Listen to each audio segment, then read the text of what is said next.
Friends, मैं परीक्षा अंसारी आप सभी का मिरेकल मॉर्निंग के इस यूट्यूब चैनल में स्वागत करती हूँ। फ्रेंड्स, मिरेकल मॉर्निंग का एक छोटा सा अंश हम इस वीडियो में देखते हैं। आपके काम नहीं करने से आपका अपलाइन का भी नुकसान हो रहा है, कंपनी का नुकसान हो रहा है और आपका भी नुकसान हो रहा है। आपका फोकस अपलाइन के नुकसान पे था और आप अपना नुकसान करा रहे हैं। हम यही तो करते हैं, झगड़ते सब क्या करते हैं, हम उसका सर फोड़ते, वो हमारा सर फोड़ता है। हम उसको गालियां देते, वो हमें गालियां देता है। हम दूसरे को नुकसान करने के चक्कर में अपना नुकसान कर लेते हैं। दुनिया के सबसे मूर्ख लोग यही करते हैं और हम भी यही करते हैं। आपने बिजनेस इसलिए नहीं किया कि आपको अपलाइन को नुकसान हो रहा है। मैं तो कहता हूं कि आप इस चीज से अपने आप को प्राथमिकता देना शुरू कीजिए। उसके अलग अलग तरीके हैं। और एक चीज हमेशा रखिए कि आप अगर जब ही दूसरे पे डिपेंडेंट हो जाते हैं, लोग आपको अपना फॉलोअर बना रहे हैं, चाहे वो पॉजिटिव में बनाए या निगेटिव में बनाए। आपका यह बिजनेस या जीवन में उन्नति आप पर डिपेंड करता है। जब हम किसी टीचर से नाराज हो जाते हैं, उस विषय में फेल हो जाते हैं। मैंने महसूस किया, मैं बहुत ही बढ़िया पढ़ने में था, मेरा संस्कृत रुचिकर विषय था, लेकिन किसी कारण से उस शिक्षक से मेरी नाराजगी हो गई। उनके कुछ चरित्र हमें अच्छे नहीं लगे, उनके आचरण अच्छे नहीं लगे और मुझे उस विषय से अरुचि हो गई, तो उस व्यक्ति से अरुचि हो गई। नतीजा यह हुआ कि खींच तीर के पास हुआ।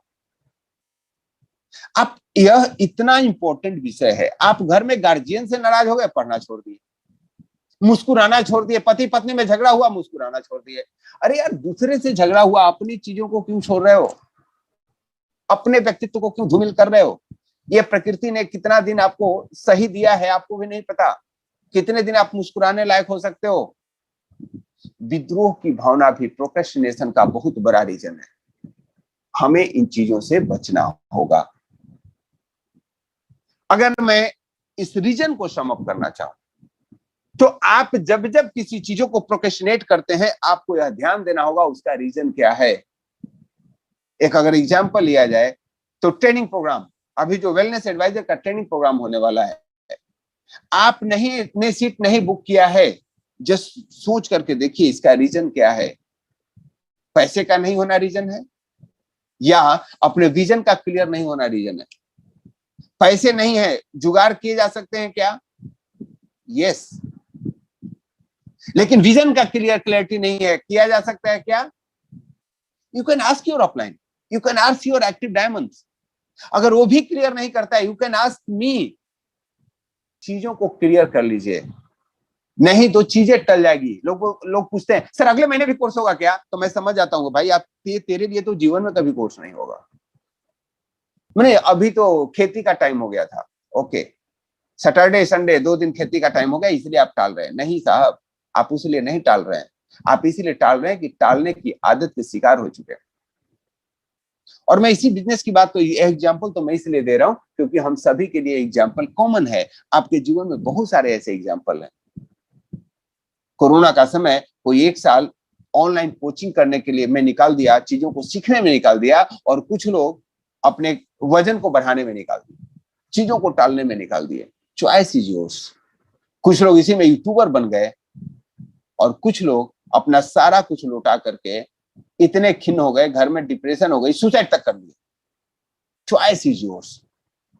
ये दोस्तों, आज हमने उन 25 कारणों को जाना जिसकी वजह से लोग चीजों को टालते हैं, और चीजों को टालना ही सफलता को टालना है।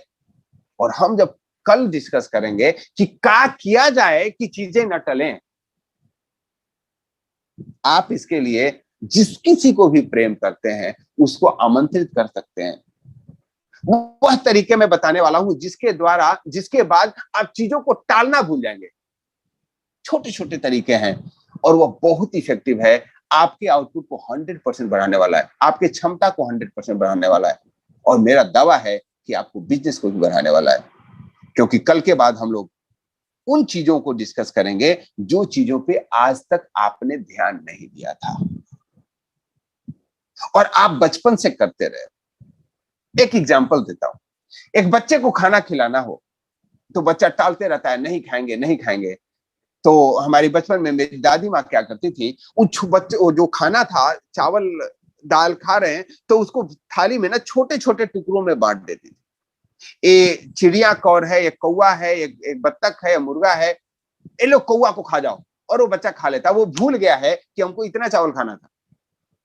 पूरे देश में यह चीजें है कि दादी माँ को बच्चों को खिलाना है तो उस भोजन को अलग अलग टुकड़ों में बांट देता है। एक कौवा है, चिड़िया है, घोड़ा है, इसको खा लो, और लास्ट में क्या करती है, देख मैं तू मुझे से प्यार करती है ना दादी से, तो ये तो खा ही लो। और बच्चे खा लेते थे, फिर उनको बोलते शाबाश। क्या हम यही कार्य अपने काम में कर सकते हैं? काम है बिजनेस को डेवलप करना, एक बहुत बड़ा काम है, लेकिन बिजनेस का पार्ट क्या है? तो हमने सिर्फ बोला कि आज हमें 5 लोगों से कनेक्ट होना है, ये मेरा होमवर्क है, सिर्फ 5 लोगों को कॉल करना है। अब आपके माइंडसेट में गया सिर्फ 5 लोगों को, ये तो 5 मिनट का काम है यार, इसको तो आप निपटा ही देते हैं। आपने डिवाइड कर दिया, क्या आज करने के लिए? नो, आपने उसको डिवाइड कर दिया कि सुबह 10 बजे ऑफिस से निकलने के पहले इन 5 लोगों को मैसेज करके टाइम ले लूंगा, कब बात कर सकते हैं। यानी सुबह के पहले 10 बजे के पहले आपने 5 से अपॉइंटमेंट लेने का काम कर दिया मैसेज पे।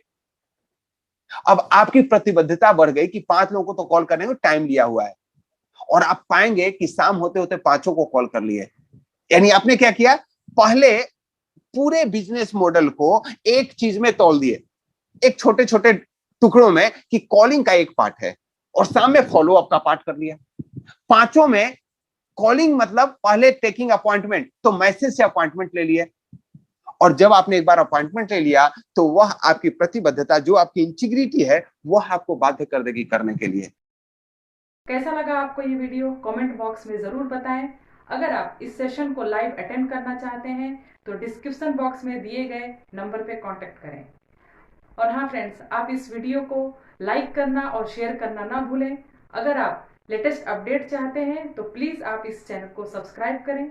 Thank you so much.